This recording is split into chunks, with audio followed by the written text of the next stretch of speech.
happened to those people we knew? The names we all recognized from a TV show or the radio, or maybe famous for what they survived. A personality, a VIP, history in the headlines. Whatever happened to, let's get the latest news. Hey, whatever happened to you?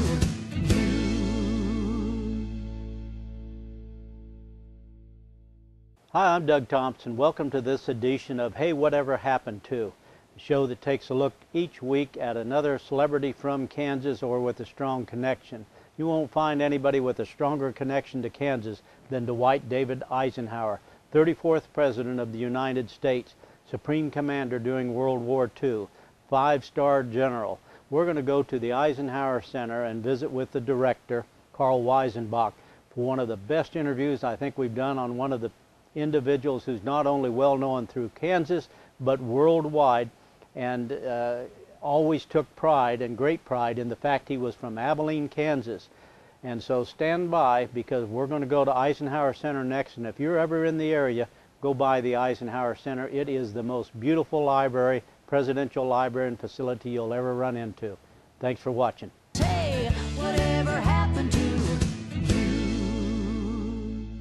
Welcome to Hey, Whatever Happened To, and this week's show is on President Dwight D. Eisenhower from Abilene, Kansas.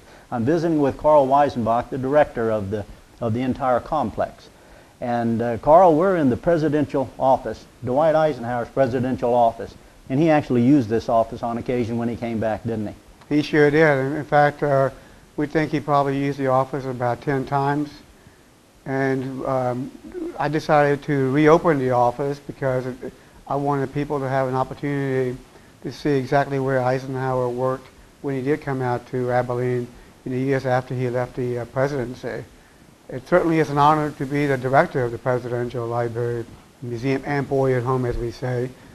But more important, I think it's an honor to also work in this office, knowing that this is where President Eisenhower would go to do whatever paperwork he needed to, but also visit with old friends in Abilene, which he had many. Yes. And he would enjoy showing people his a globe that we have over in the corner, talking about where he was in the Second World War. And so I'm mindful that, you know, this is President Eisenhower's office, and I also think that I need to try to keep as many of his mementos as possible in this office to demonstrate Eisenhower's connection to Abilene and Kansas. He has many of his personal items here in the office yet, doesn't he? He really does, and we also have a book collection that, if you look on the wall back there, in the bookcase back there, you'll see a pretty good sized book collection, and that came from a donor who felt that Eisenhower should be versed in every subject imaginable. Now, Doug, I really doubt that Eisenhower spent very much time going through the books, right?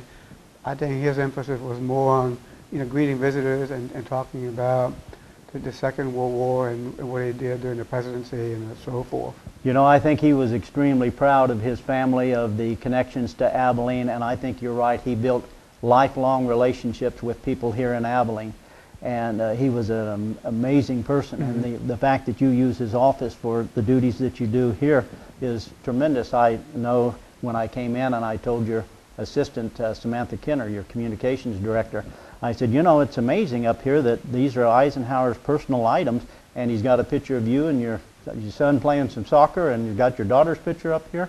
Of course, they were brought in later by you, weren't they? Yes, yes, yes. Did you ever meet Ike? No, I never met the president. I certainly read a lot about Eisenhower. That's the result of being with the National Archives since 1979, and I was head of the Nixon project, which dealt with the Nixon tapes and papers and so forth. And of course, you know, Nixon was Eisenhower's vice president. So I had a pretty good idea about some of the issues that Eisenhower dealt with as president of the United States. But I also became very curious about Eisenhower, the man, Eisenhower, the general, Eisenhower's post-World War career before he became president and so forth. So I think that's one of the reasons why I was intrigued into coming out to Abilene, because he was such a remarkable individual. We are a unique institution as it pertains to the presidential library system. Keep in mind, there are 13 presidential libraries in the U.S. There are only 13 presidential libraries in the world. No other nation has a system of presidential libraries like we do. And I point that out only because some of the things that we have here are different from what you'll find at other presidential libraries. For example, at this particular presidential library, we have about 22 or 23 acres. We are the only, which is the largest presidential library in the system in terms of acreage. We are the only presidential library that operates a Boyhood Home. And we acquired that Boyhood Home from the foundation. At one time, the presidential library belonged to the foundation when the family gave it to the foundation. But eventually, the foundation gave it to the National Archives. So that makes us unique. Now, a lot of people will say, well, I was at the Truman Library and they have a Boyhood Home. That Boyhood Home is not operated by the foundation or the library. It's operated by the National Park Service. In fact, at Nixon, their presidential home is operated by the foundation. So we have the added joy, if you will, of operating 5 buildings, including the Boyhood Home. When we come back from break, Carl, I want to go into talking about the Boyhood Home and how Eisenhower family got here. We've got to take a short break. We'll be right back after this break. Stay tuned to Hey, Whatever Happened to Dwight Eisenhower. Hey, whatever happened to you?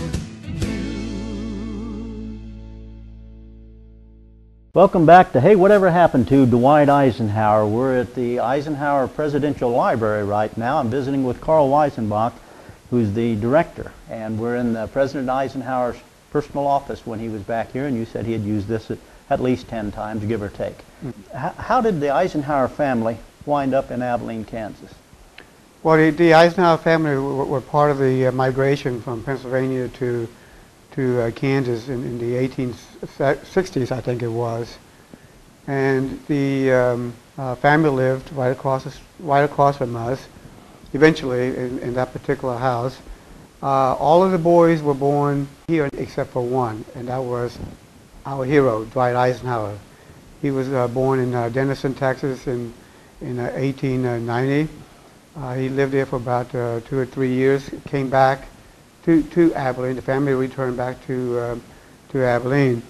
I know that Texas claims Eisenhower as their own, but we here in Abilene know that Abilene's hometown was Abilene, Kansas, and he was always proud of Abilene, Kansas. Sure. He talked about Abilene, Kansas all the time in his speeches and so forth. And his presidential library is in Abilene, Kansas. He could have had the presidential library in New York at Columbia University, for example, right, or in Gettysburg. But he wanted to make the point that his hometown is in Abilene, Kansas. This is where he grew up. This is where he was molded. This is a town that prepared him for his military career and his presidency. So with all due respect to Denison, Ike is an Abilene boy. Well, I can understand why they would claim him that he was born there. That's a distinction they would like to have. Right. But his formative years were here in Abilene, and I heard him say in one of his speeches, and I don't know if it was an acceptance speech or what it was, that he said, proudest thing I can say is that I'm from Abilene. And he said that, and if you also look at some of the statements he made during the Second World War, he would talk about growing up in Abilene. If he found out, for example, that there was a kid from Kansas, he would actually try to find that kid and chat and so forth and talk about the good old days in Abilene and or in Kansas. So he was a Kansan through and through. I can remember we did for this show that Hey, Whatever Happened to, we've done a military hero segment, and I can remember one of the individuals that we was interviewing said that he was at one of those unit meetings, and then General Eisenhower came in and hollered out. He said, "Anybody here from Abilene?" And the kid raised his hand, and he said, "Who are you?" And he told him, "I know your family."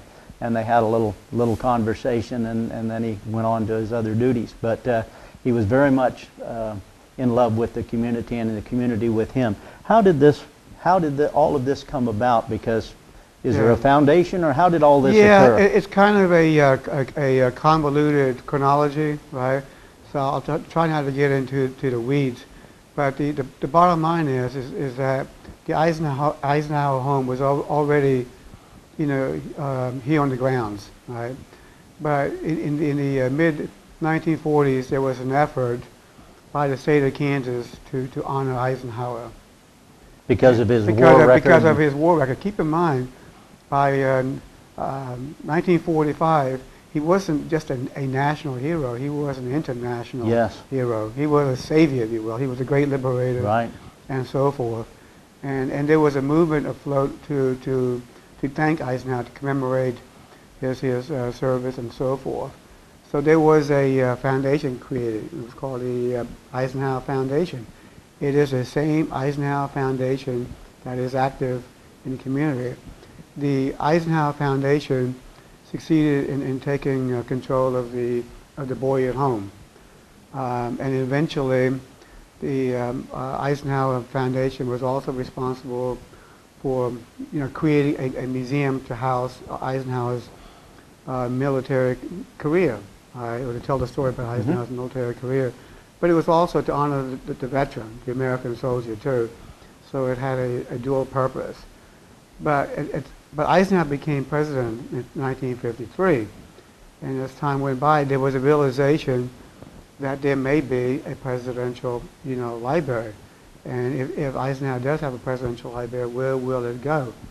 So there was a movement afloat in the state of Kansas to have that Eisenhower presidential library here in Abilene. So eventually, the foundation acquired, or raised money, if you will, thanks to Eisenhower, to have the Eisenhower Library building, presidential library building, which houses about 28 million pages and so forth, which we can talk about a little bit as well. So that's kind of a history, a brief history, if you will, of how the library came into the hands of the foundation, which was created by the state of Kansas. But at some point, keep in mind too that once the library was built and so forth, it was turned over to the federal government. Which means that there is a federal presence here, on the grounds of the presidential library. Which means that I should say, the federal government is in charge of the museum building, the place of meditation, which has its own unique story. Sure. The library building, and so forth. We have a building to the right of us here as well. So there are 5 structures on the grounds, which are managed by the National Archives. However, there is a funding issue that might be of interest as well. The federal government is responsible for maintaining these buildings, including the Boyhood Home, the museum, the library building, place of meditation. They provide, the federal government provides support for infrastructure, but it doesn't pay for the programs that we have here on the grounds. That is done by the Eisenhower Foundation. So the Eisenhower Foundation still plays a pivotal role here at the library. Sure. They are instrumental in raising funds for programs that we wouldn't be able to put on because we don't raise money. That's the foundation that does that. I'm aware of that, Carl, and that's tremendous. We need to take a little break, and we'll be right back. Stay tuned. You're watching Hey, Whatever Happened to Dwight Eisenhower. We'll be right back. Hey, whatever happened to you? Welcome back to Hey, Whatever Happened to Dwight Eisenhower. And we're at the Presidential Library visiting with Carl Weisenbach. We're talking about, of course, Dwight Eisenhower, the whole purpose of this entire complex. If I'm out in Hayes or Goodland, I'm watching this show, and I say, I did not realize that this complex was here, and I decided, let's take a family trip Sunday and come out. What would I expect to see if I came out to the complex? You could expect to see a world-class exhibit. In other words, you don't have to go to Washington to see a world-class exhibit. What we have here in our museum, Boyhood Home, and so forth, is similar to what you'll find at every other presidential library. Of course, with the understanding that we're the only presidential library that operate the Boyhood Home, which is a special treat.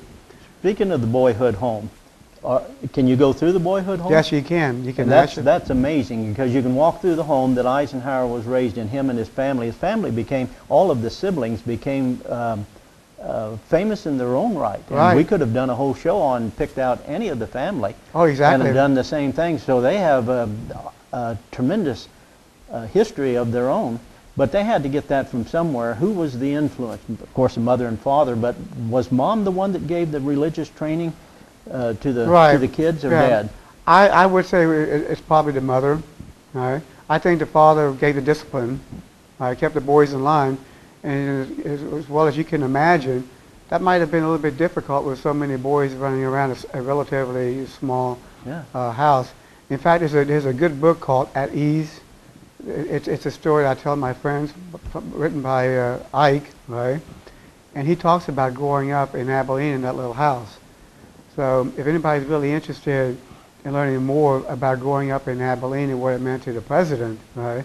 That's a unique book to get in our gift shop. Now, that wasn't a plug for the gift shop. Well, that's not a bad idea, because you do have a gift shop, and it's fully equipped. Exactly. It's right here on the grounds. It's not too far from the Boyhood Home. Exactly. And then you've got the chapel. We got the chapel where the president is buried, along with Mamie and their firstborn child. And we do have a lot of people that come on campus, just to see the place of meditation. But yet we have some people that just come here just to go to the Boyhood Home, while others like to go through the museum. What will I find in the museum? Is it traditionally World War II exhibits? Well, here's the interesting paradox, if you will, right? By 1945, Eisenhower was already a world hero. You can build a huge museum around him, which they tried to do at the time. They actually had to add additions, because of Eisenhower's, popularity and so forth. They're running out of space, right? But he also became a two-term president. So you have to find a middle ground. You have to create galleries that focus on Eisenhower as military leader, Eisenhower as Supreme Allied Commander, Eisenhower as military governor of Germany, Eisenhower as head of NATO, right? All that has to be addressed in the museum. But then you address the presidency. So you have to kind of put together a mix, if you will, that gives the museum visitor a pretty broad understanding of Eisenhower's military career and his presidency. And I think perhaps more importantly, about his continued relevancy, his continued legacy. And that's what you're going to find when you come to Abilene. And I think you'll have a better understanding as to why Eisenhower is considered to be one of the top 10 presidents of the United States. And you'll get that by going through the museum. And now to really showcase the Eisenhower military legacy, we have a wonderful temporary exhibit on World War II, Eisenhower and World War II Remembered, which doesn't try to retell the story of Eisenhower. It tries to, it tells part of the story of the Second World War and Eisenhower's role, but it also focuses on people who made a difference in the Second World War, right? Like the Tuskegee Airmen, the Ritchie Boys. It talks about where Eisenhower was at a particular time in the Second World War. You actually get a chronology of the Second World War, and you have different options. You can just come in and look at the chronology, or you can come in and look at some of the artifacts that are on display, or if you really have an intense interest in the Second World War, you can focus on many posters, if you will, Oh. and so forth about General Eisenhower during the Second World War. And it's a 3-year exhibit. Well, one of the things, Carl, so we don't run out of time on this segment, but you and I will continue to talk afterwards, and they'll be able to go to the website and pick up that information. But one of the things here at the library is the research aspect of it. I think most of our visitors who come here are primarily interested in the museum. However, this is also a world-class research institution. In fact, 2 years ago, we set an all-time record, for a number of researchers, on-site researchers. And it looks like we may set a new all-time record again for on-site researchers. And that usually happens at the beginning, of a presidential library. This is happening 50 years after Eisenhower has been in office. What does a researcher do here? Well, they have an option of going through 28 million pages to learn about Eisenhower. In other words, we have 28 million? We have about 28 million pages, give or take, 1,000 or two, right, of pages here at the Presidential Library. They can study anything from Eisenhower's military record to his presidential documents, and they do. They come out and do papers, books, articles, you name it, on the rich holdings that we have here at the Presidential Library. In fact, we have a staff. Let me stop you for a second because we're going to run out of time on this show. You've been watching Hey, Whatever Happened to Dwight Eisenhower, and I'm in Abilene, Kansas, visiting with Carl Weisenbach, who's the director of the facility. If you can't tell, there's an awful lot here to see. Come on out and take a look at it. And if you want to hear more of this interview, Carl and I are going to continue to talk, and you can go to the website at heywhateverhappenedto.org because Carl and I are going to continue to talk. Thanks for watching.